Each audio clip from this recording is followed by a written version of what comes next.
this morning talking Tennessee fall camp. What's up, Brent? How are you? I'm great. How you guys this morning? Good. Good morning. We are great. And Brent, we are excited today for the first time to, I guess, debut what our normal football schedule is going to be. So we talk with you at 7:20, and then we are actually now starting today talking with your good friend Mike Keith every Friday morning at 8:20. So it feels good to have, the two longtime friends and, Titans and Vols back-to-back hours. Going to be good to have you guys back-to-back on Fridays. I'm just glad I get out of the way of the GOAT before he comes on and tells everybody how it is with all of his knowledge, and he doesn't stumble trying to find the words and remember the stats from Ripley High School in 1997 or 99 or whenever it was. So let me get out of the way before the GOAT arrives today. Of course, I know he's excited about getting things started with the Bears and preseason game. But, yeah, looking forward to doing this all fall long with you and him as well. Absolutely. That's how I feel anytime I talk before Ramon and Kayla. Let me just get out of the way for them, too. Brent, the big news this week for Tennessee fall camp, the status of Cooper Mays, who Josh Heupel says underwent a procedure earlier this week. What can you tell us about his status, and what's the likelihood that we see him when Tennessee opens the season against Virginia here in Nashville?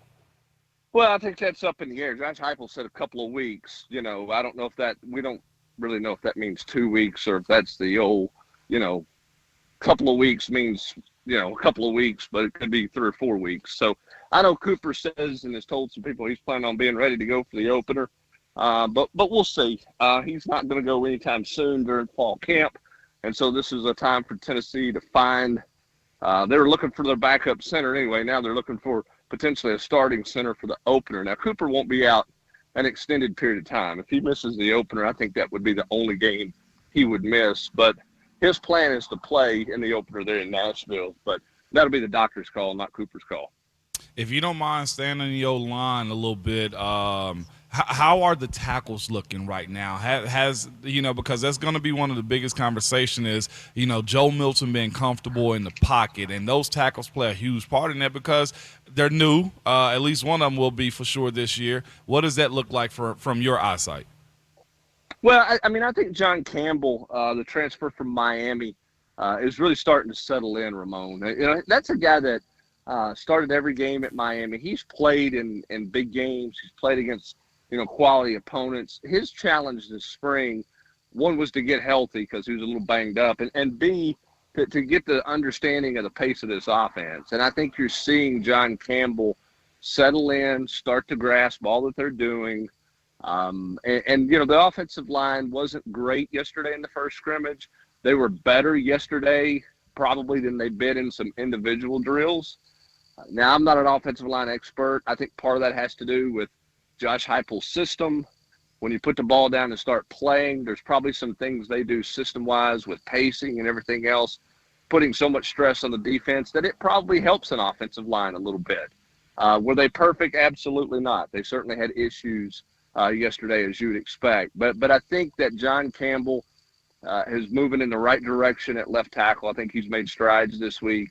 And then on the other side, that's probably going to be a platoon system like it was a year ago with Jeremiah Crawford and Gerald Mincey. My guess is probably not going to be a ton of separation between those two, and they'll end up splitting most of the game. And Glenn Ellerbe, Tennessee's offensive line coach, has a history of being comfortable rotating guys. Now, he doesn't want to rotate every position, every other series, but it's not uncommon for him to play a different guard or a different tackle in the second quarter than he played in the first quarter, particularly if the offensive pacing is going the way that they want it to go. So I think that the tackles are making strides. I think right now, if you're playing a game tomorrow, I think the two bigger questions is, how's Ollie Lane going to play at center if Cooper Mays is out, which he's out right now? And then what does that left guard spot look like, which was going to be Ollie Lane's, I think, to open the season. Now is it Jackson Lampley, who's got a little bit of experience?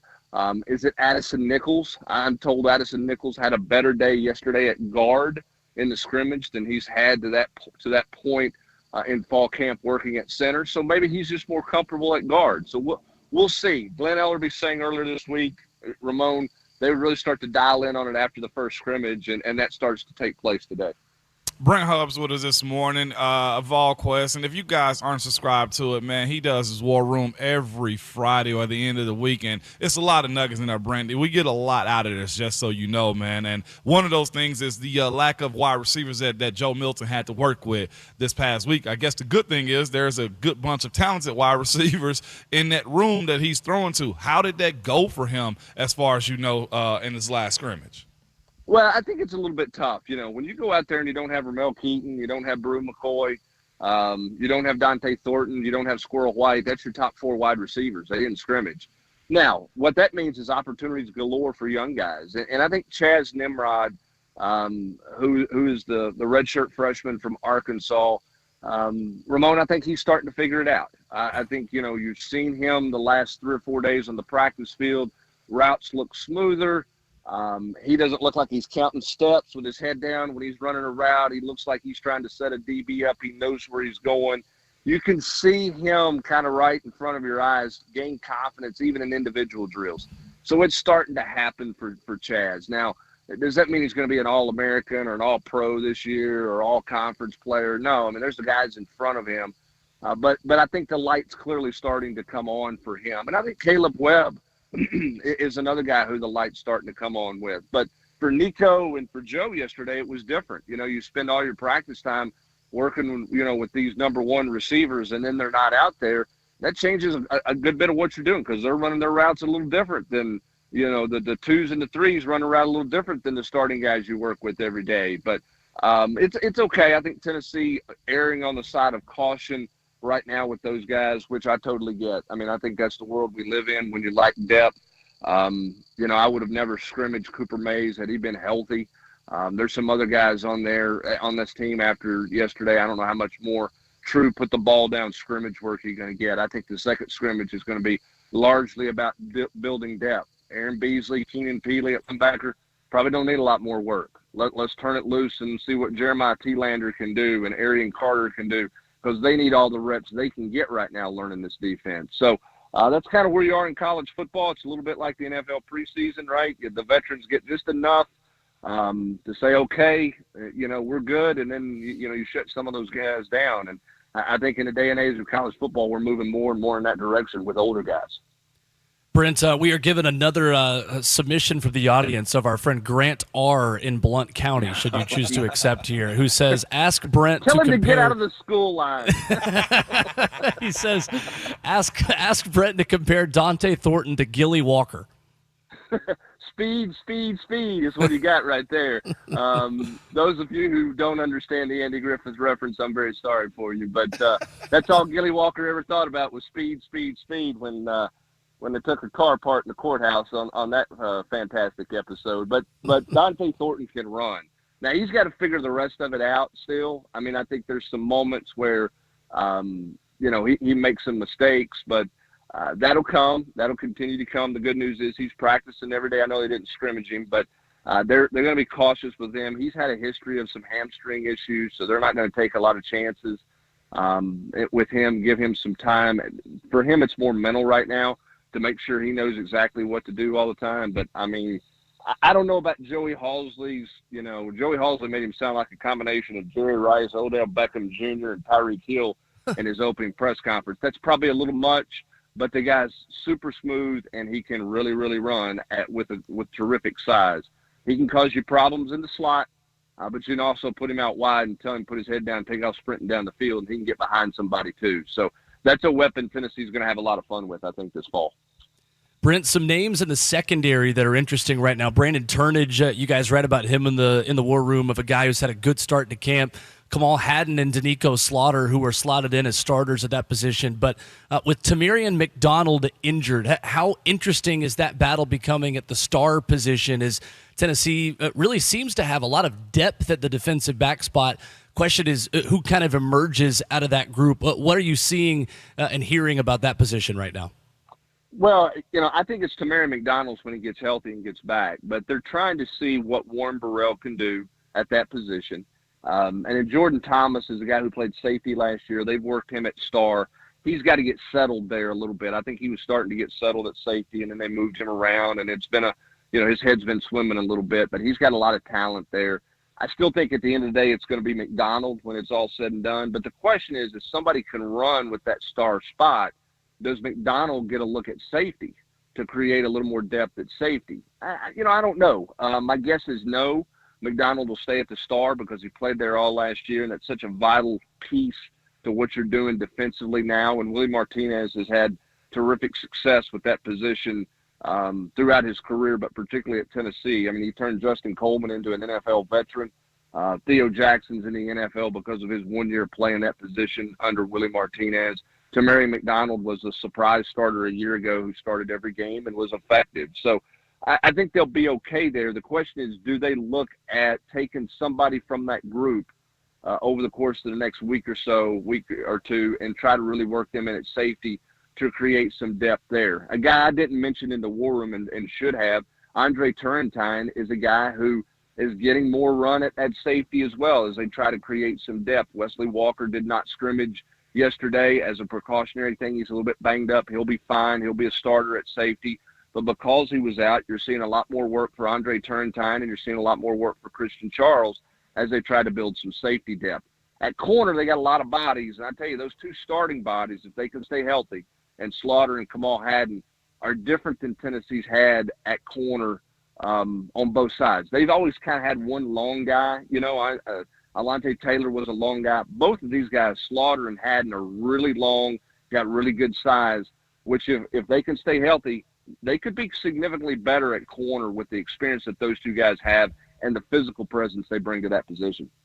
Brent Hubbs, VolQuest On 3 with us this morning on Ramon, Kalen, Will, and Brent. Josh Heupel spoke about Nico Iamaleava not making the same mistakes twice in his first fall camp. How much confidence do you feel like this staff already has in him as we get ready for a game against Virginia, where I think we all expect him to maybe get a little bit of play if Tennessee can put that one out of arm's reach late in the game?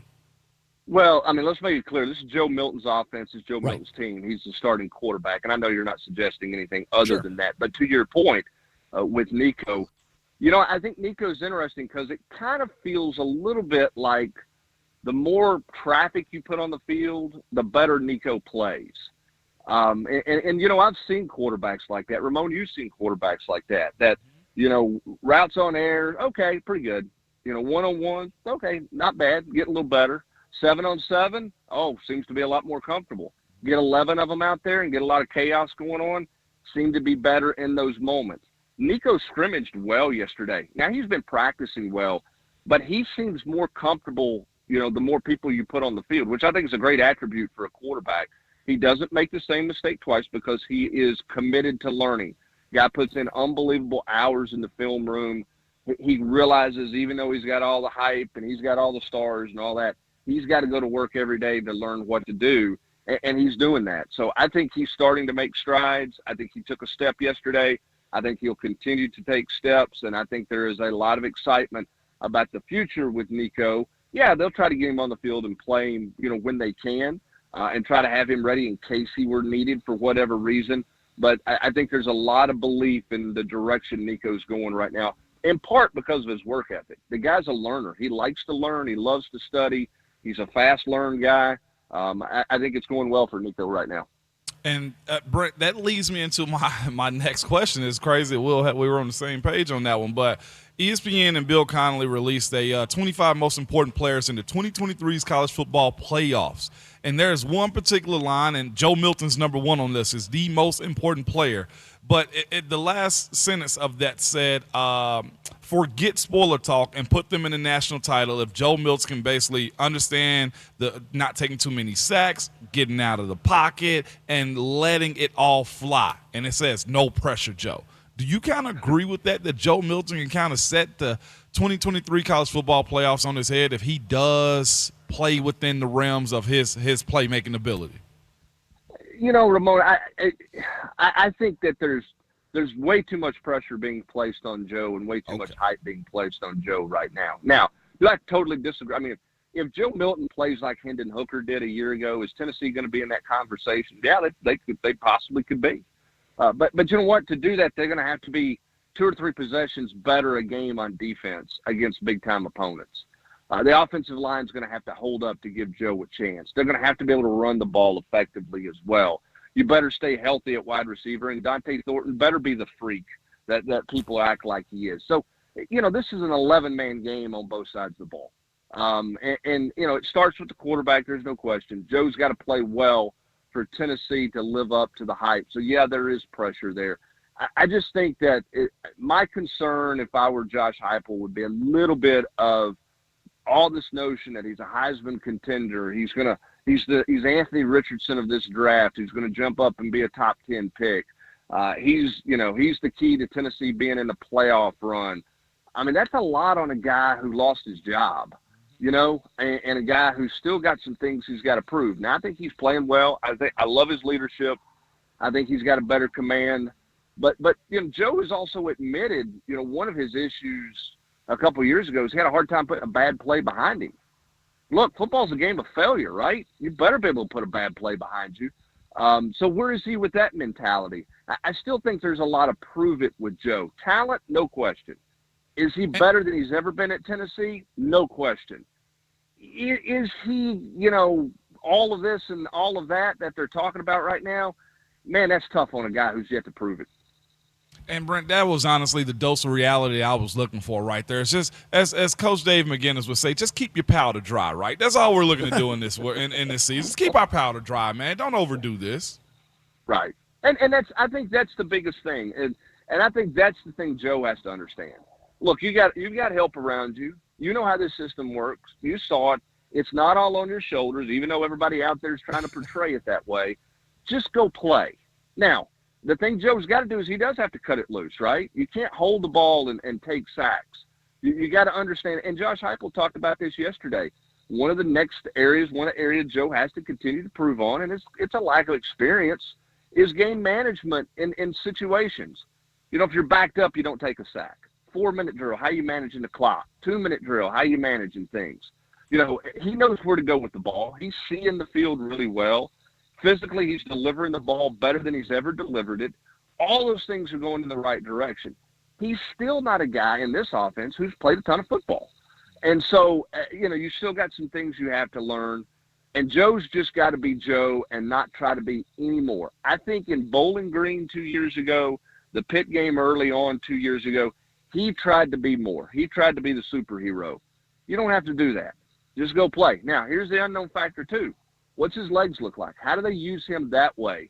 All those types of things. There's this assumption because he can throw it 90 yards or 87 yards, that he's Brett Favre or whatever, and that, or Ben Roethlisberger and all this. Let Joe be Joe and let Joe grow and develop in this system now and let him continue to grow as the season goes along. If he does, then Tennessee could be in the conversation if things fall right for them. Brent Hubbs in hour number 2, Mike Keith in hour number 3. That's your Friday morning routine here on Ramon, Kayla, and Will. Brent, thank you for the time as always. Really good stuff. Definitely. Absolutely, guys. We'll talk to you next Friday. Tell the GOAT I said hello. Yes, sir. We absolutely will. There's Brent Hubbs with us this morning here on Ramon, Kayla, and Will with special guest submission listener Grant R. from Blount County. Good to have him watching and listening to the show. That is our friend Grant Ramey of VolQuest.com. Potentially. Who's to say? I know. That's what I'm saying. Like, who, Grant R., you said? We don't have the technology to know. There's no way to know what goes on in the Tiger set. Never heard of it. That's right.